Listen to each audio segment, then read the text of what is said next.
Hi అండి. ఒకటి video చూసాను అనమాట. దాంట్లో పిల్లవాడు తల్లి బయటికి వెళ్తుంటారు. సడన్గా పిల్లవాడు ఆడుకుంటున్నాడని చెప్పి పైన కూర్చోపెడుతుంది. విండోకి వెనక్కి జరిగేసి వాడు 12వ అంతస్తు నుంచి వెనక్కి పడిపోతాడు అన్నమాట. ఎంత స్పాట్ డెడ్. ఇలా జరుపుకునే దానికి జాగ్రత్తగా ఉండండి. ఏం చేయలేము దీనికి. కానీ అమెజాన్లో ఒకటి ప్రోడక్ట్ ఉంది, సేఫ్టీ హార్నెస్ ఫర్ చిల్డ్రన్ అని. కింద వీడియో చూడండి ఒకసారి.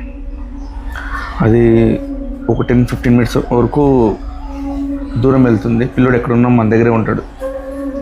ఇది యూజ్ అవుతుంది. సో ఇది యూజ్ చేసుకోండి. జస్ట్ 799 రూపీస్ అంతే ఉంది. చూడండి, ఆ పిల్లవాడు 5-6 ఇయర్స్ అంతే.